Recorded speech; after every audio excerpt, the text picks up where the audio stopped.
মানুষের চিন্তাভাবনা এবং কর্ম অনুসারে তার জীবন গড়ে ওঠে।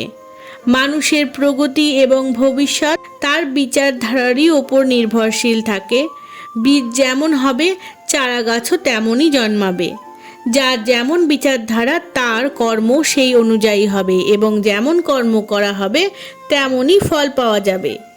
এই কারণেই বলা হয়েছে যে কোনো কার্যের মূল রূপ হলো বিচারধারা।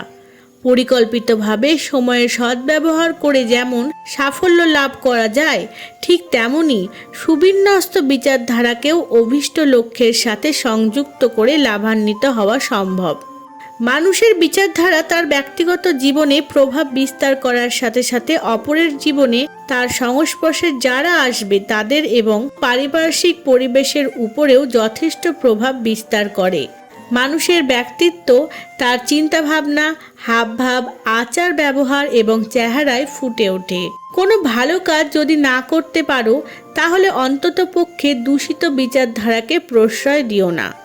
জীবন বদলে দেওয়া কিছু অনুপ্রেরণামূলক উক্তি। 1. চেষ্টা করো যাতে তোমার মনে অপরের প্রতি দয়া, উদারতা, সহায়তা, সেবা এবং স্নেহপূর্ণ বিচারধারায় জেগে ওঠে এবং পরিপুষ্টতা লাভ করে। কাউকে মানসিক দিক দিয়ে দুর্বল করে দিও না। কারো মনকে নিষ্ক্রিয় করে দিও না। কাউকে দিনহীন করে দিও না এবং তাদের প্রতি তেমন ধরনের চিন্তাভাবনাকেও মনে স্থান দিও না। 2. তোমার নিজেকে এমনই এক ব্যক্তিরূপে গড়ে তোলা উচিত যাকে সাফল্যের প্রতিমূর্তি বলা চলে, যে অপরের সহায়ক হবে, অপরকে তুলে ধরার কাজে যত্নশীল হবে, অপরকে সহায়তা করবে, অপরকে অন্ধকার থেকে আলোর পথে পরিচালিত করবে। চেষ্টা করো যাতে নিজের ভিতরে আশার আলো জেগে ওঠে, উদারতার সুগন্ধ ছড়িয়ে পড়ে এবং অনুৎসাহীদের মধ্যে উৎসাহের সঞ্চার হয়। 3.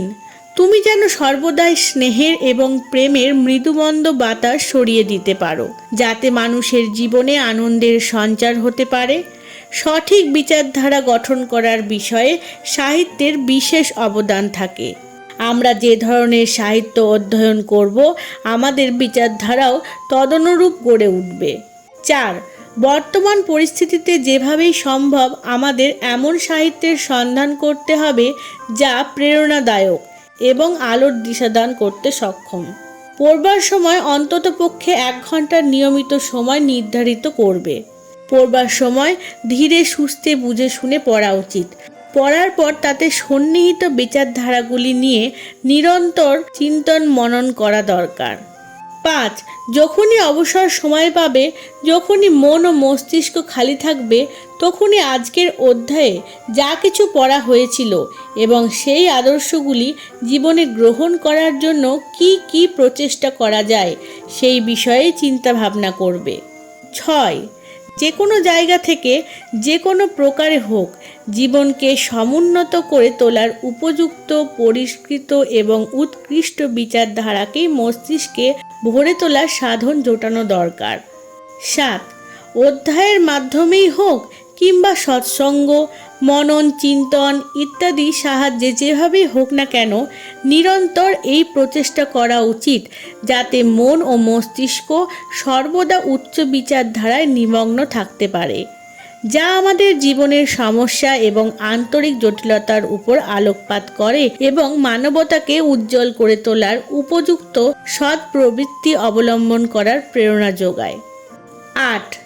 প্রকৃত নিঃস্বার্থ আত্মীয় বন্ধু লাভ করা নিঃসন্দেহে ভালো, কিন্তু আমাদের মধ্যে অনেকেরই এই সৌভাগ্য হয় না। ভালো বই অতি সহজেই আমাদের প্রকৃত নিঃস্বার্থ বন্ধু হতে পারে। সে আমাদের সঠিক পথ দেখাতে পারে এবং জীবনের পথে এগিয়ে চলার বিষয়ে যথেষ্ট সহযোগিতাও করতে পারে। এই কারণেই পুস্তককে জাগ্রত দেবতা বলা হয়। আজ এখানেই শেষ করছি। ধন্যবাদ।